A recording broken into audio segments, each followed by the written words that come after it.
Birds, people, and the dogs that bring them together. This is episode number 24. My name is Bill, and you're tied to the Woe Post. This episode is part one of a two-part series where we talk to the esteemed breeder, trainer, and judge, Bob Farris of Cedarwood Pudelpointers. Bob has 40 years of experience with Poodle Pointers and is a co-developer of the North American Poodle Pointer Alliance. And I'm going to make a bold statement. If you don't know who Bob Farris is, then you don't know bird dogs. If you want to fight me on that, you can find me on Facebook or Instagram at The Woe Post, through email, bill@thewoepost.com, or on my website, www.thewoepost.com. In 1881, Baron Hedgewald von Ziedlitz began producing his version of an ideal tracking, pointing, and retrieving gun dog. He wanted the dog equally adept at hunting over land or water, so he bred 7 German poodles and 90 English pointers over 30 years to create the Poodle Pointer. The result is a dog that is biddable, intelligent, has an excellent nose, and a strong desire to hunt or retrieve over land or water. Poodle Pointers have dense, wiry, or slick coats that can be chestnut, liver, or black, and they shed very little. They stand 21 to 26 inches tall at the shoulder and generally weigh between 45 and 65 pounds. Hey, Bob, thanks for being on the show. Thanks for inviting me. I was glad that you contacted me. It's kind of a pleasant surprise. I saw the title of your podcast, and at first I went, The Woe Post. What's this going to be about? How to steady up a dog? I mean, but anyway, it's kind of a nifty title. No, I appreciate that. Originally, I don't know if I really knew which direction I wanted to go, and I think kind of through this series on the 31 versatile breeds, I'm really focusing more on the dogs themselves, or the breeds themselves, and the breeders. So initially, I was just kind of thinking, the Woe Post, that's kind of cool, has a kind of a dual meaning between, the actual training apparatus and then a social media post at the same time. And that's really what we're doing here. I mean, podcasts are just another way of social media content, right? Sure. So most people are going to know who you are, but there's probably going to be one or two people that are brand new to bird dogs or are just solely really focused on their own breed. So for those one or two people who don't know who Bob Farris is, can you introduce yourself? Yeah, Bob Farris. I own a kennel in Boise, Idaho, Cedarwood Poodle Pointers, basically. And the road I live on is Cedarwood, so I took a shortcut and used Cedarwood as my kennel name. And I've been with Poodle Pointers since, I think, 1975. Somewhere back then, and I had a good run with the dogs and enjoy breeding them and handing off puppies to clients. And I judged NAVDA tests for 25 plus years. I've had a lot of fun in the dog game. Never thought I would be as deep as I got into the dog game as I ended up. I mean, I always expected I'd be chasing elk around in the woods, and that was the most important thing for me, when I was younger. But it's funny how you run into something new and it just kind of catches you and it becomes, a new passion.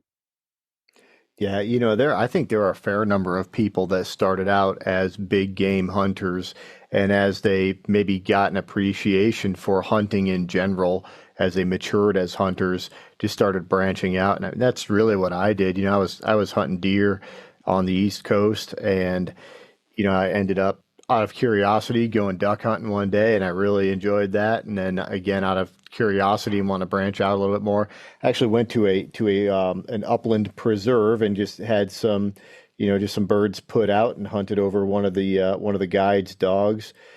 And from then on, I said, I could do this. And the preserve, that's just a gateway drug to get people on wild birds. That's all it is, or that's what it was for me anyway. Yeah, I mean, I grew up in a little mountain town in Oregon, Enterprise, Joseph, Oregon, which is in the Wallowa Mountains.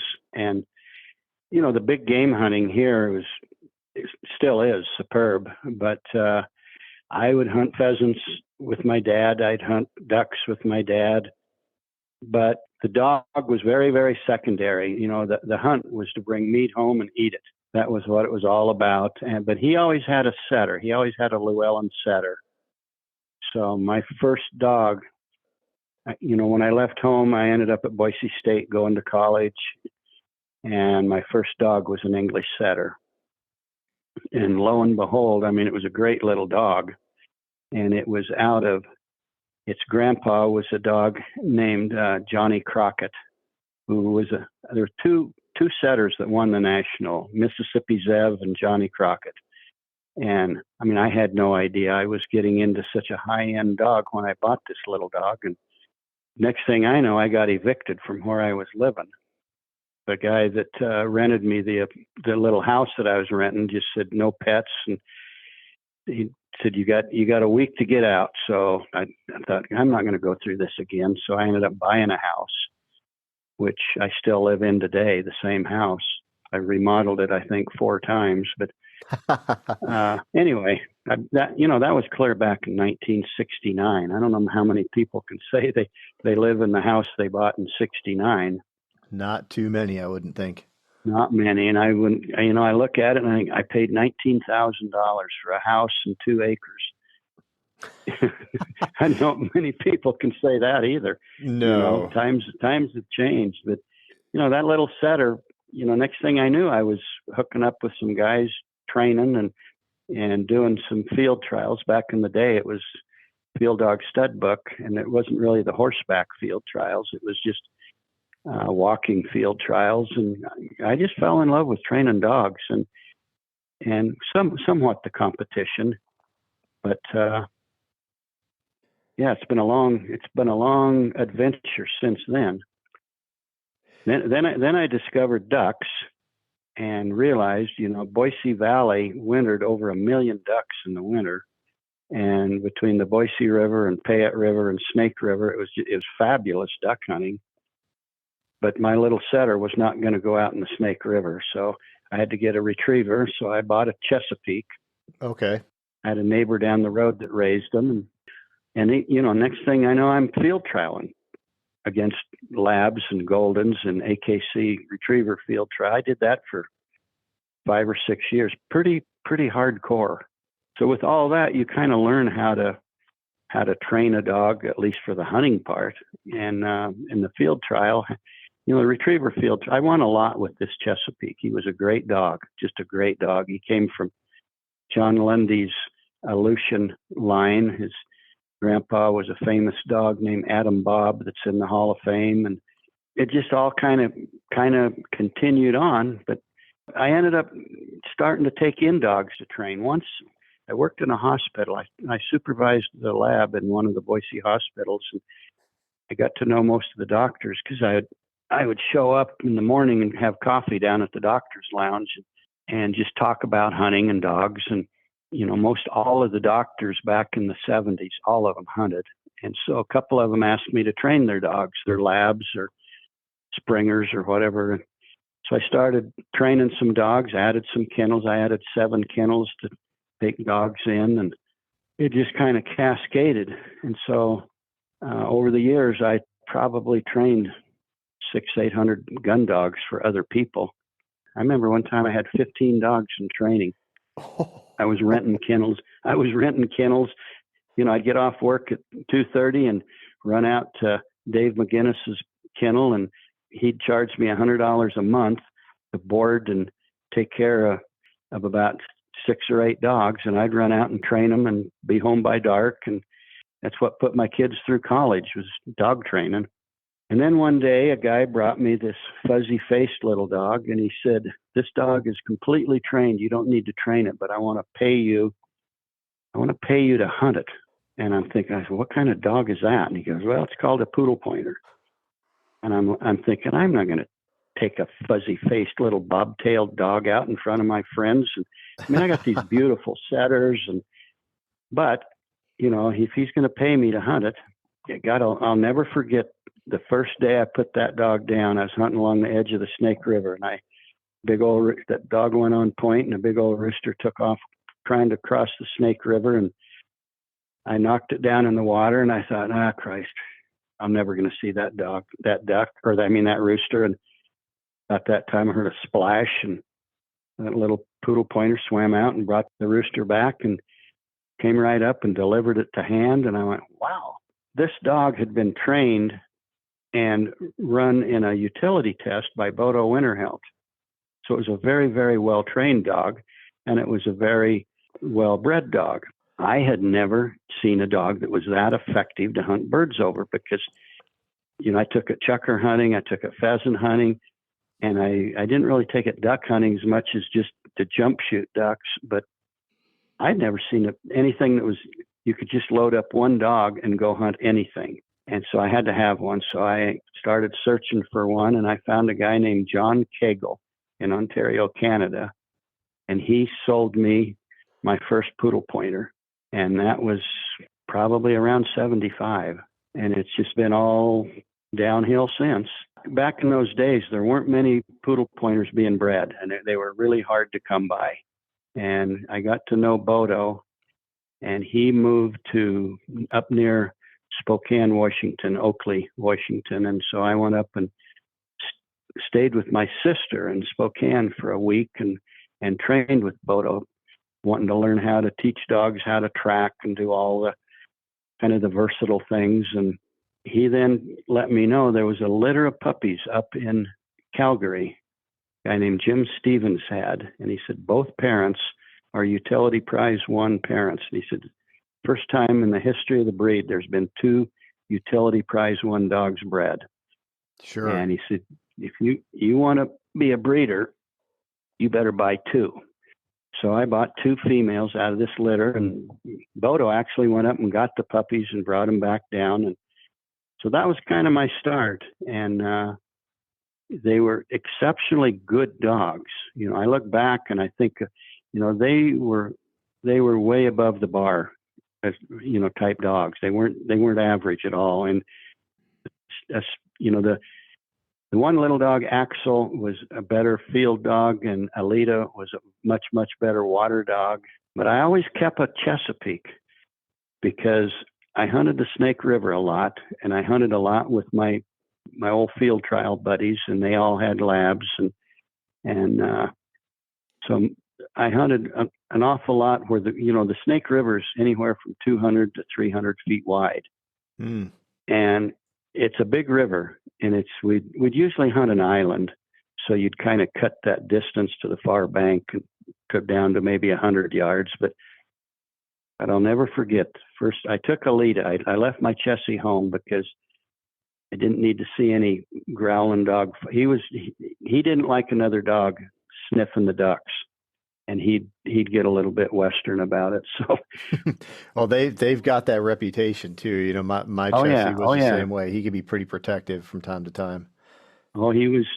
We couldn't bring the ducks into the blind, because that you were gonna have a problem. But so I took Lita, and I thought, well, if it gets a little slow, I'll take Lita and I'll go pheasant hunting while these guys are duck hunting. And the first duck we knocked down was a widgeon, and it hit the water, skating across the water. It was crippled, and the 2 dogs were chasing after it, and I'm thinking, I wonder which one of those labs is going to get there first. And I'm thinking, where the hell did Lita go? And all of a sudden, one of the other guys said, look at that damn poodle pointer's going to beat my dog to the duck. Alita's leading the pack. And from then on, I realized, my God, she was an aggressive retriever, but a poodle pointer can actually swim faster and run faster than a lab. I mean, it's just, they're more streamlined, but I mean, she was just a rocket retriever. So that was, I no more needed to take my Chessie hunting. Wow. I found that the poodle pointer, the really good ones, they are excellent water dogs. And I never have to take a back seat to anybody that had a field champion Labrador.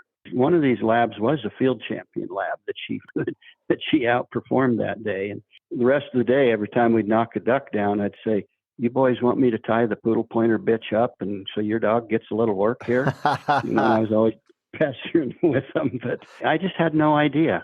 I had no idea because my setters would not go in the water once it got really cold. I mean, they'd go in maybe a slough or but nothing like the Snake River. Nothing like the Snake. No. I think I was telling you before when we were talking on the phone, I have an adopted poodle pointer, and he's kind of, no pedigree. He's got some stray in his background and just all sorts of just wonky stuff for the first year of his life. So I was pretty deliberate about how I introduced him to hunting. And, the first time I took him duck hunting, we knocked a shoveler down, if I remember correctly. Yeah, it was a shoveler. And, that bird is upside down, just past the decoys, feet up in the air, wing twisted. And I'm like, for sure, that bird is dead. So I sent my dog, his name is Moose. So I sent him, Moose.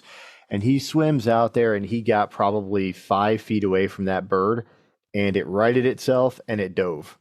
And this is his first, first retrieve on a live duck. Well, what should have been a dead duck. But instantly I'm like, oh crap, I have just failed as a trainer, as a handler. Like I didn't introduce my dog right, and he's going to fail on this retrieve, and now we're going to have to, potentially start all over again. Well, that duck came up, I don't know, whatever, 10, 15 feet away, but it was right in front of the dog, fortunately. So the dog kept after the duck. That damn duck dove 5 times, Bob. And finally, and I think it was just enough where the dog, every time the duck came up, it was in front of the dog or right in his peripheral vision, so he could see it and he knew to stay on it. And he finally got that retrieve, and I was a nervous wreck that I was going to have to go back and go back weeks and and retrain that poor dog if he didn't succeed on that. But yeah, he pulled it off. But that just goes to show you, I mean, that the poodle pointers are very, very good water dogs. I think what's in that breed that people don't realize is they have an absolute fury towards waterfowl. I mean, it's like a hatred. And if you got a crippled bird getting away from them, they're going to bay like a hound dog. And other breeds don't do that. I mean, they get really, really vocal about it. And if you threw a duck down and a pheasant down, every hunting dog on earth would leave that oily, stinky duck and go pick up the pheasant. Every poodle pointer would leave the pheasant and pick up the duck. I mean, there's something about ducks that's bred into them, and it must come from the old water poodle in their background. I think that's what makes them, they just can't resist. They absolutely can't resist. I mean, I've had a couple of really serious incidences with Tucker and Zoe, 2 of my better dogs years ago, got to chasing a cripple. And it was after the season. I was just down on my property, and they busted a crippled duck. It couldn't fly, and it took off, and it got in the Boise River. And the Boise River, it runs about, 800 CSF, and it was running like 8,000. Oh, wow. And they got in that river chasing that duck, and they were both baying their heads off. And I'm watching them just go with the current and go clear out of sight, gone. Oh, no. And I knew there was a highway. They're going to go under the damn bridge of the highway. And I'm thinking, it's going to take me an hour to get back to my truck and drive down and find them. And I thought, I'm going to lose my best 2 dogs. And they would not quit that duck. And a little later, here they came back. They didn't have the duck, but here they came back, and they're on the other side of the river. And when they tried to swim across the river to get to me, the current took them again, and off they went again. But, and I'm just looking at that, it's just the seriousness of fast, swift water and cold water does not affect them, not at all. I mean, I've hunted ducks when it was 12 degrees out, and I had Tucker, and you couldn't even see the water. There was so much slush floating. We had to put our decoys on the bank, and we shot 21 mallards that day, and Tucker retrieved every one of them. And a couple of them, he went like 200 yards. And he'd get back with that duck, and I'd take him for a run so he didn't, get hypothermic. But, and I'd hear him shoot again. I go, oh crap, they shot another damn duck, but they can take ice water just like a chessie. You got to be smart about it. I always carried it was cold. I had an old army coat that I would carry, and I'd let Tucker lay on that a lot of times. I'd set him most of the time when I was hunting. I would set him downriver from the blind, like 30 yards, and I'd set that army coat, and so he could lay on that. And and the rules were you don't get off that coat until you see a splash. If we shoot and miss, you got to stay there. If we shoot and there's a splash, get your butt out there and retrieve my duck. But I mean, he was, he was just part of the team. And I never had a Chessie that was, and I had great Chessies as far as winning field trials, but I never had a dog as smart as him that was a team player, just absolutely part of the team. I could put him under 747 goose shells and we'd forget where in the hell he was. He'd be hunting geese out in a big field or something, and we just put him under one. I'd lay that coat down and just tell him place and put the shell over him. And every now and then we'd be standing around talking, and somebody'd say, "Where in the hell's Tucker?" And you'd hear his tail thumping on the inside of the goose shell. It's like what's that game where they have the inverted cups and the little, you put a coin or whatever under, and you flip them all around. It's like Tucker with the goose decoys. He was so fun. One time I had my 4-year-old grandson sitting in a blind with me one day, and I told Brett, I said, "Bring your BB gun. I might find some work for you today." And so Brett's sitting back in the corner, and 2 or 3 ducks came in. I shot 2 of them and killed one, and the other one wasn't dead. It hit the water, but it was kind of popped up and swimming around. And I said, "Brett, sneak out there and take your BB gun and shoot that duck." So he goes out, and I see him 7 times.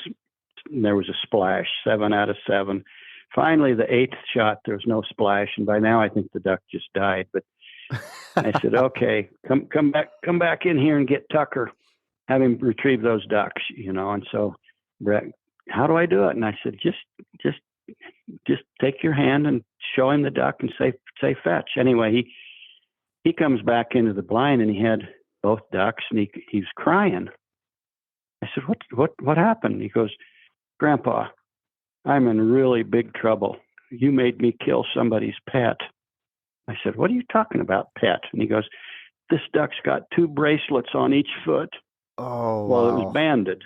Yeah. And when one of the bands was $100 reward band, Wow. But yeah. Right Anyway, on. that little guy turned out to be a human walking predator. After that, he was a hunting little machine.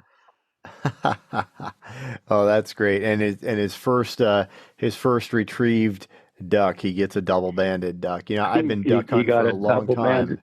Yeah, I've Yeah. never gotten a banded bird, and I've been duck hunting for a very long time. Well, he'd sit in the blind, and I mean, he'd inspect every duck when it came in, looking for that, because the $100 bands are green, and he would always be looking for one of those bands, But did you let him keep the money? We put it in the bank. Oh yeah, I put it in. I made his mother start a savings account, and I said, "I want this to buy his first shotgun." So, oh, that's awesome. We eventually got him a shotgun, but. Right on. So have all your poodle pointers been as steady as Tucker underneath the goose decoy? No, he's the only one he lived in the house 100%. He went everywhere we went, everywhere I went. He was my sidekick, and so he never spent a night out in the kennel. He'd go out to the kennel. The only time he went out to the kennel building was for a honeymoon. And but other than that, and so he I don't know, he was a smart dog and a powerful dog. I mean, he was really powerful. I had wire hair people begging me, let me breed my wire hair to Tucker, get some of that water love, because I mean he had a 25-foot water entry. I mean, he just sailed through the air. I did literally sailed.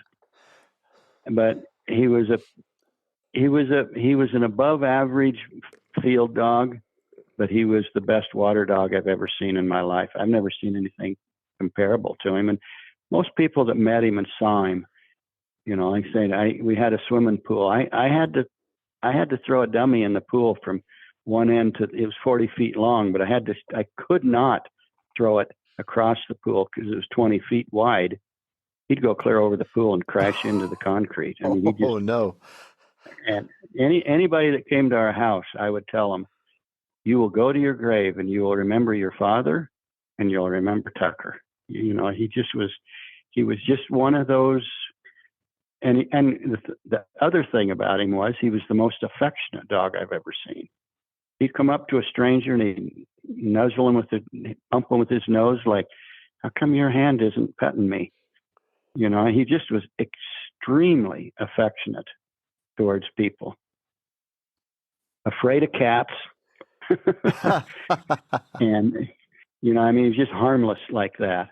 I remember going to my neighbor's one time and walked in the garage to see my neighbor, and Tucker was with me, and their cat was laying there on the floor in the garage, and Tucker walked up and sniffed it like, the hell's this? And that cat sprung around and swatted him, and he came running home screaming, and Tucker did. And my neighbor's like, what kind of a big, powerful hunting dog you got there? And he goes, Marvin's been defanged and declawed, couldn't hurt a fly. But from then on, Tucker would not go to the neighbors. He'd just stop at the end of their driveway and like, no, Marvin lives there. I ain't going with you. So, he wasn't aggressive.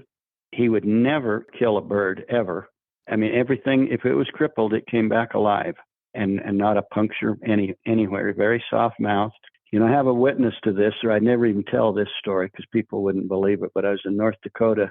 He was an awesome, awesome dog in North Dakota hunting roosters or sharptail or whatever, because he'd get out and cruise 500 yards in an open prairie, and he'd get on a bird and he'd stick it, and he'd stand there for a month. Once he went on point, he was on point. I had shot my limit of birds, and the two guys I was with sent me to the truck, told me, get the hell out of the field and go take that dog and go to the truck. You're done. And so I'd watched all these pheasants run across this cut grain field. And I said, there's a grass strip on the other side of that. They had to hang up in there. And I said, I watched 10, 15 birds run across that field. And I said, you guys go to the top of it and come down that. And I said, I'll drive the truck. I'll park it down on the road and wait for you. And so I did, and they're coming. And so I thought, well, I might as well at least block. So I got out and got my shotgun out and got Tucker out. And next thing you know, he slipped off and he was going. And I think there'd been a bunch of birds down by the road. And as soon as I parked, they started moving up that grass strip. Well, he went up and went on point. So I walked up and flushed a rooster back out across the grain field and shot it. And as soon as it hit the ground, it just took off running, and it was like him chasing Walter Payton around. And he finally caught the bird, and here he comes back with it, and the bird's alive, bird's in his mouth looking around like, what the hell happened?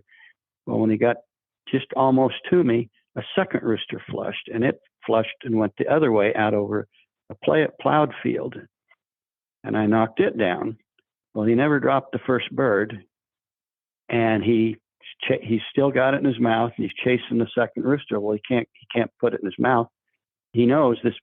If he does, the first bird's going to fly or run off. So he's chasing it, and we're laughing at him. And all of a sudden, he does this power leap, pulls both birds up under his chest with his paws. And when he lifted his head up, he had both birds in his mouth, one head out to the right, the other one to the left, both of them totally alive, looking around. And here he comes back to me, and he gets about 15 yards away from me, and he goes on point. And he got both birds in his mouth. And I walked, and Gary was going, let me have him. I said, hell with you. So I went, and when I got to him, I took the two birds out, and I tried to shoot. There are two more roosters flushed off that point. Wow. And I missed trying to shoot with one hand. I missed them, but I don't know of a dog that could have pulled that off like he did. And that is not in any way exaggerated, that story, but he's the dog that all poodle pointer breeders know. Anybody that doesn't know who Cedarwood's first offense, they don't know the breed, because he was, in his life, he made, I don't know how many puppies that he made that were tested in NAVDA, but the average NAVDA score for all of, I'm talking hundreds, the average is 105 or 106. No That's kidding. the average of all of them. Yeah, Yeah, that's really good. all of the top poodle pointers. You look at a pedigree and you find Cedarwood's first offense, and if you can find him on that pedigree X number of times, you realize this is going to produce some great puppies. I mean, when you can put him on a pedigree 3 or 4 or 5 times in the background and avoid any type of inbreeding by doing it, you're going to hit a home run. You know, Sure. I had a litter one time in Bob West that Bob still writes for Gundog magazine, I think. He had a friend out in Idaho that he wanted to get him one of my pups, and so I said, "Yeah, I've got a litter coming. I can get your friend a pup." And so he wanted to see the pedigree, so I sent him a copy of the pedigree of what the pups were going to be, and I put a little note on there, and I said, "Bob, on that pedigree, there's 21 prize one utility dogs, Holy cow. 4 versatile champions, and every single dog for 6 generations is a natural ability prize one dog. There is not such a thing." And Wes got back. He said, "How in the hell? Where have I been?" He said, "There were hardly any utility." I said, you need to go to the Napa website and look at how many prize one utility dogs are making puppies in today's world. I mean, you know, it's unreal how many." And he looked at our website, the Napa website. Next thing you know, Bob is on the board of directors for Bird Dog Hall of Fame, and he said, "You guys need to be in the Hall of Fame. Your breeding group, Napa, the North American Poodle Pointer Alliance." He said, so he and a couple other guys. Next thing you know, we made a big kind of a demonstration thing of all accomplishments and stuff. And I sent a lot of stuff that Tucker had earned and whatnot, and some of the write-ups. He ran one shoot to retrieve field trial in his life, and he took first place by a mile. I think he scored 1,400 points.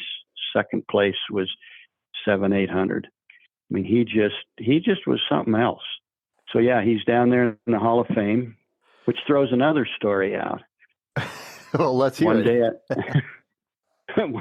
One day, a phone rings, and this guy, he says, "Hey, my name is Jerry Lockey." He said, "I manage the Bird Dog and the Retriever Hall of Fame down here in Grand Junction, Tennessee." And he said, "I read an article that you wrote about grouse hunting, getting the Grand Slam of grouse all in 1 month, the month of September, because there's 5 different species in Idaho." And he said, "Here at the Hall of Fame, we have every species of upland game bird mounted, but we don't have a blue grouse and we don't have a spruce grouse." And he said, "Is there any way you could get those for me?" I said, yeah, I can. So I had a cabin up north of Boise. And so anyway, I got him one of each, had them taxidermied, sent to him. And so he called me back and he said, we got to visiting and about different people I knew that were in the Hall of Fame. You know, guys like Jim Reed and John Lundy, just a ton of people, Dave Walker. Anyway, he said, "You know more people and more dogs than anyone I've ever talked to." He said, "How in the hell do you know so many people that have accomplished this Hall of Fame notoriety?" And I said, "I don't know." I said, I've trained with them. I've hunted with them. And he said, "You got to come here. You got to come see this place. You won't believe it." So LaFay and I, sometime later, we flew to Nashville and then went up to Grand Junction and spent the whole day with him, the entire day. Jesus, it was unbelievable. If people listening to this podcast, if you're a true bird dog person, you owe it to yourself to go visit the Hall of Fame, whether it's retrievers or pointers, setters, Brittany's, short hairs. I mean, it's all there. And now Tucker's there. Anyway, so I got ready to leave, and he said, Well, when I talked to him on the phone, he said, "Don't wait too long." He said, "I'm 96 years old. I ain't going to be here forever."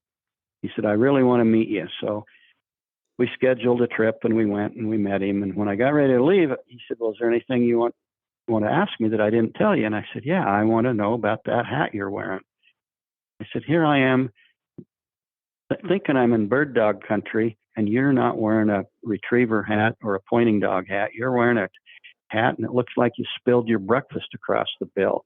You got scrambled eggs dripping off the front of your hat, you know." And I was kind of making fun of him, and he goes, "Well, that's my Navy hat." He said, "I retired from the Navy, full captain." I said, "Really?" I said, "So you're old enough. You had to be in World War II." And he goes, "Yeah." I said, "So what'd you do?" And he said, "I had my own boat, and I followed the aircraft carriers around in the Pacific. And if any of the Corsair pilots missed the carrier," he said, "I had a big boom and I fished their boat out of the water and put it back up on the carrier for them." I said, "Really?" I said, "Well, I don't think you got to meet my dad because I don't think he ever missed a carrier." And he goes, "Your dad flew Corsairs?"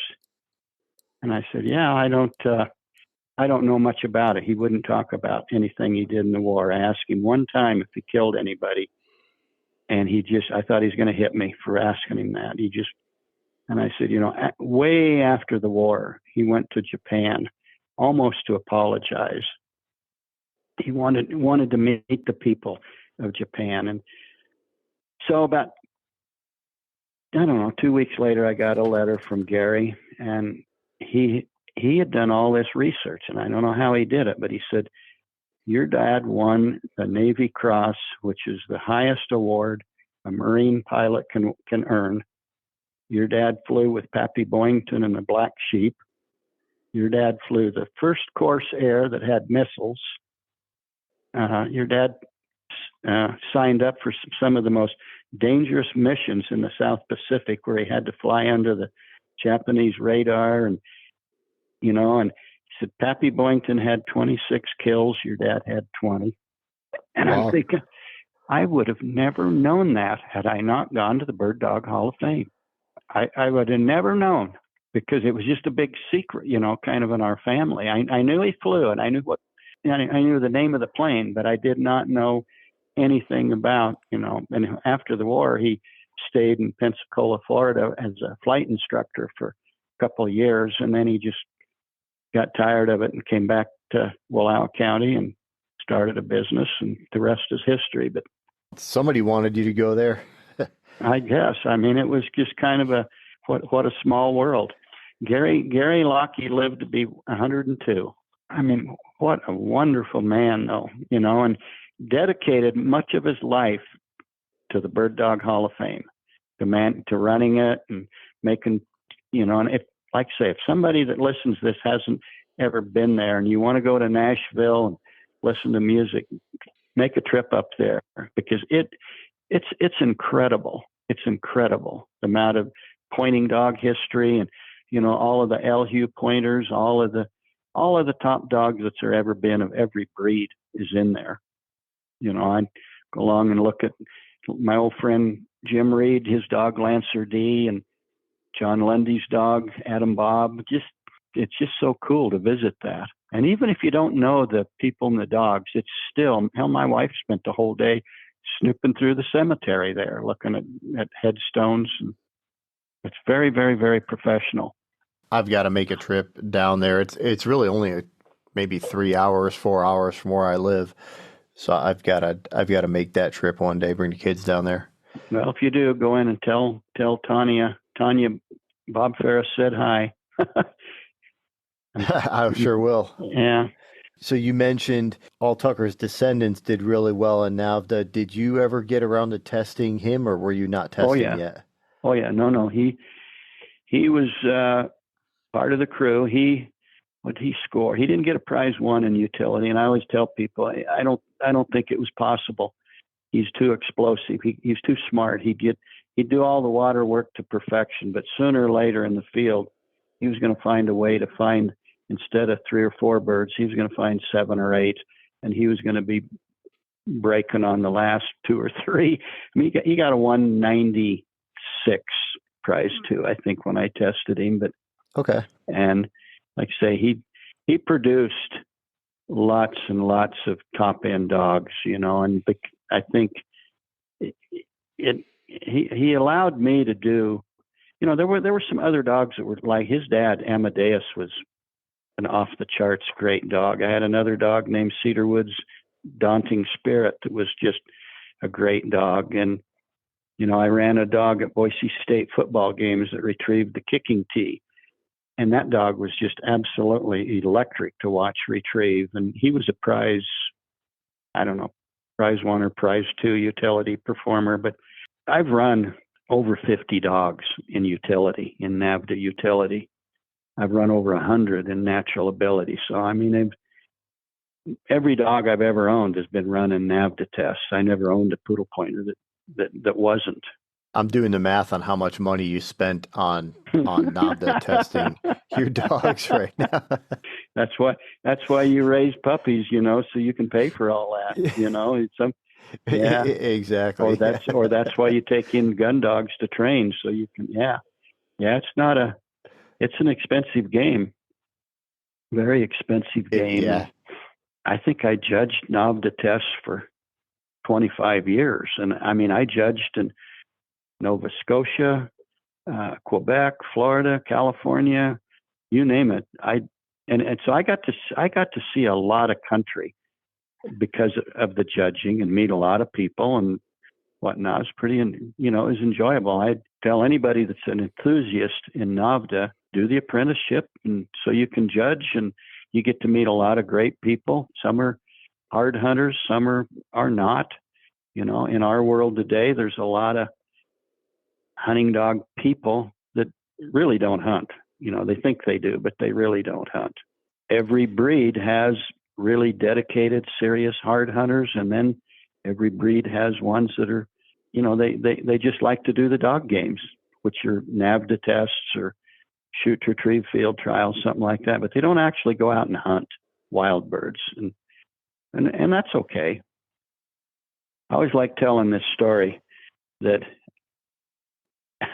years ago, a guy wanted to breed to one of my stud dogs. And so I met him. He brought the female over and I met him, and he was a poodle pointer breeder. And I kind of got the notion that this guy doesn't really hunt. He's doing this for the money only. And I never bred to him again. But I told him when he was dropping the dog off, I said, I bought a new shotgun here last week.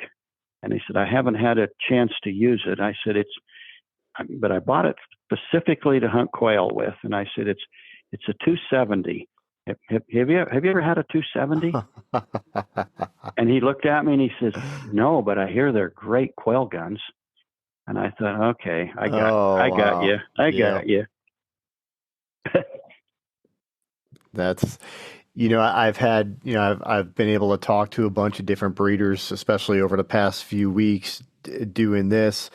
And there was one that told me that when he's interviewing his potential puppy buyers, he asks them to tell, hey, tell me about your shotguns, because he said, I can learn a lot about a hunter by how they talk about their shotguns. Exactly. So it's interesting that you used a similar, elicitive technique. I mean, I've got 6 Beretta over and unders. My gun safe is choked full of them. Just because you hunt a lot doesn't mean that you're going to raise better dogs than somebody that doesn't hunt as much.